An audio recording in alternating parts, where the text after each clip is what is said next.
歡迎你參加呢一次嘅預立醫療照護諮商。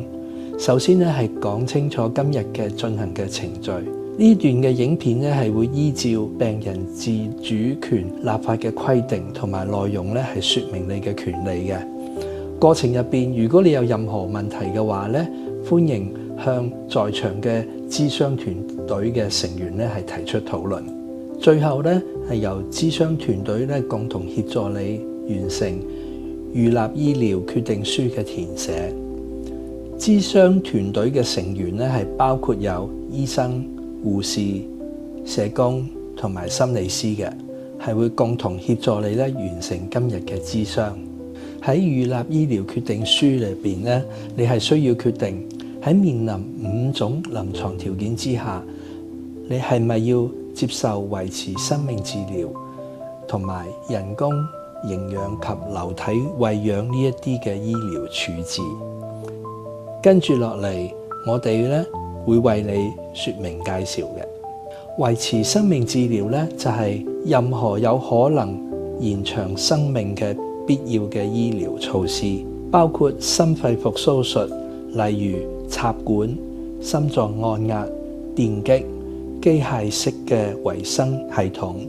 輸血、重度感染時所給予嘅抗生素，以及某啲嘅特定疾病嘅專門治療。咁乜嘢係人工營養及流體餵養呢？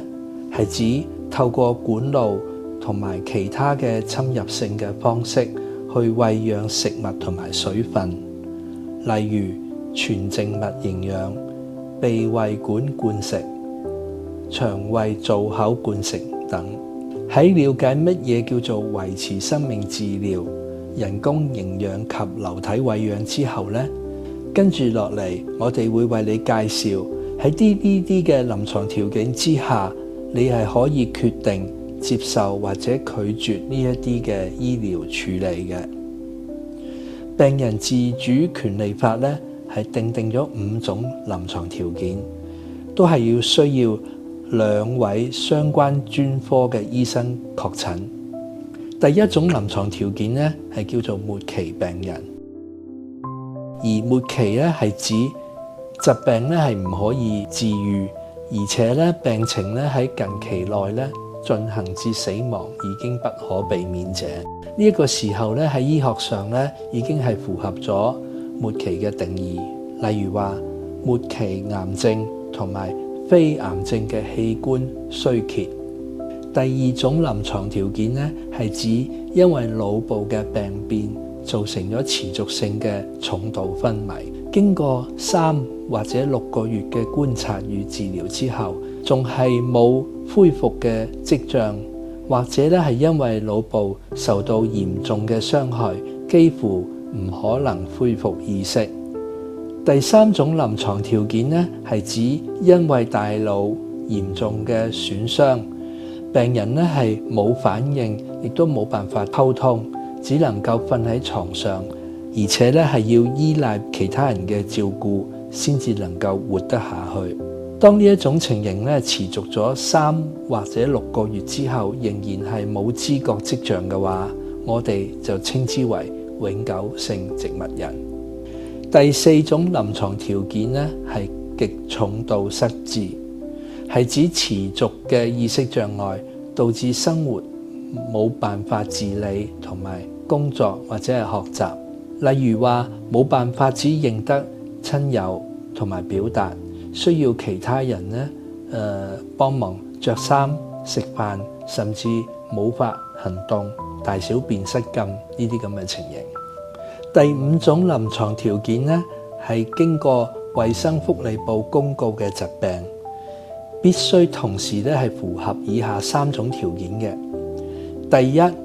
痛苦難以忍受；第2，疾病係冇辦法治癒；第3，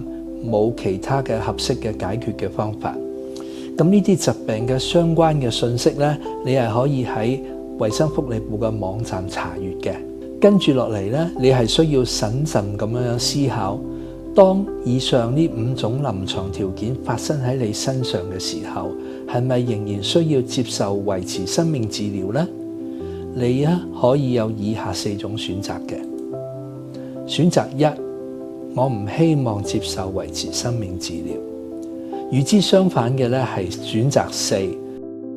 我希望接受維持生命治療。選擇2，我希望咧喺一段時間內咧係仍然接受維持生命治療嘅嘗試，之後咧請停止。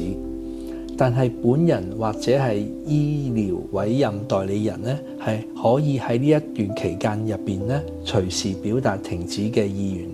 嗱，其中所謂嘅一段時間咧係指觀察期3或者6個月之後額外加上嘅治療時間。選擇3，如果咧我已經意識昏迷或者係冇辦法清楚表達意見嘅時候，就由我嘅醫療委任代理人代為決定。同樣嘅情形，當你喺考慮係咪仍然需要接受人工營養同埋流體餵養嘅時候，亦都係有以上呢4種選擇嘅。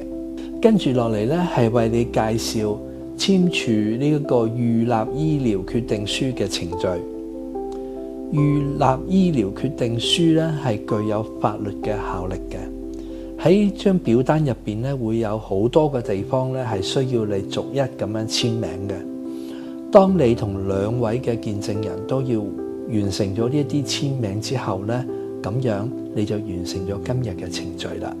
我哋會將你嘅決定咧係掃描同埋上傳到衛生福利部嘅資訊系統。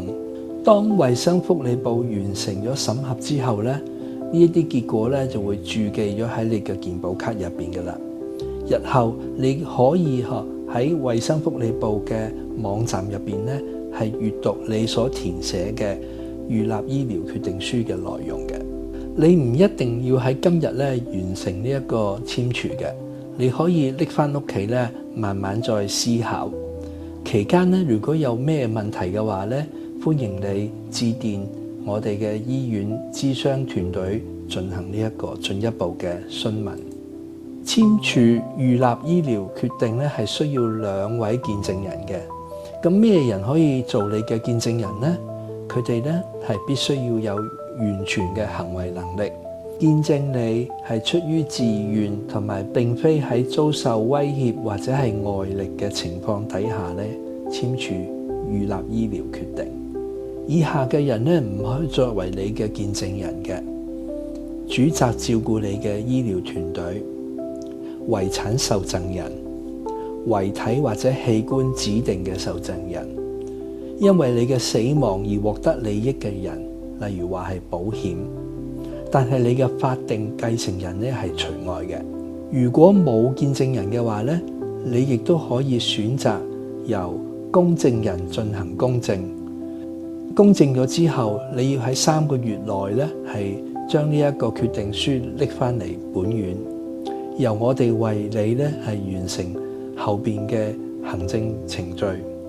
咁乜嘢情形之下係需要指定醫療委任代理人呢？當你覺得喺某啲情形底下咧，我唔能夠做決定，你希望咧日後咧會有一個人咧可以協助自己處理相關嘅醫療決定嘅時候，你就可以指定一個醫療委任代理人啦。醫療委任代理人咧，將來可以咧代表你咧啟動你嘅醫療決定嘅，所以咧佢最好係非常咁了解你嘅想法、你嘅價值觀同埋需求，亦都係能夠咧同你嘅家屬咧有良好嘅溝通。你可以指定2位以上嘅醫療委任代理人，但係咧必須要指定順序。而且咧，每一位咧都可以單獨咁樣代理你嘅意願嘅。需要注意嘅係，當需要啟動你嘅預立醫療決定嘅時候，如果冇辦法聯絡到你嘅醫療委任代理人嘅話咧，咁將會係冇辦法執行你嘅預立醫療決定嘅。如果你有需要指定醫療委任代理人嘅時候，請你向諮詢團體咧提出。我哋將會為你說明相關嘅程序同埋注意事項，啟動預立醫療決定書嘅時機同埋方法，啟動醫療決定書咧，唔係話喺你簽署咗之後，因為意外或者疾病昏迷就會馬上啟動嘅。當你發生疑似呢5種嘅臨床條件嘅其中之一嘅時候，需要經由2位相關專科嘅醫生確診，同埋緩和醫療團隊2次嘅照會之後確認同埋說明後，先至會啟動你嘅預立醫療決定書，執行、接受或者拒絕相關嘅醫療處置。咁喺充分了解以上嘅各項內容之後，你今日就可以填寫預立醫療決定書啦。變更預立醫療決定書嘅內容，今日你所做嘅簽署內容咧，日後咧係可以更改嘅。你可以隨時透過設有預立醫療照顧諮商嘅醫療院所咧，係辦理變更，再次註記喺健保卡入邊。查詢預立醫療決定書嘅內容同埋註記，以及紙本遺失嘅時候嘅處理。喺你完成咗簽署之後咧，我哋係會將預立醫療決定書嘅正本係交由俾你親自保管嘅。一般嚟講咧，會喺1個星期內咧就會完成健保卡嘅註記。如果你需要了解健保卡註記嘅進度或者內容嘅話咧，你可以用網路準備好你嘅健保卡同埋讀卡機，進入衛生福利部嘅系統咧進行查詢嘅，或者咧你係可以去各大醫療院所相關嘅窗口查詢係咪註記成功。日後如果你唔小心遺失咗預立醫療決定書嘅紙本，同樣咧你係可以去衛生福利部嘅系統進行查詢同埋列印嘅。最後，雖然咧法律已經保障咗你嘅自主權，但係咧係唔能夠代替你同家人之間嘅溝通嘅。為咗避免將來你嘅家人有可能面臨同樣嘅重要嘅生死抉擇嘅時候，無法理解你所做嘅決定，或者造成家人之間嘅意見分歧，我哋咧係希望你能夠充分咁俾你嘅親友了解你嘅善終意願同埋價值觀。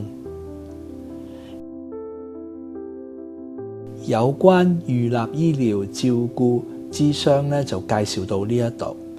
咁啊，如果你有啲咩其他嘅疑問咧，歡迎你提出，由諮商團隊為你解答。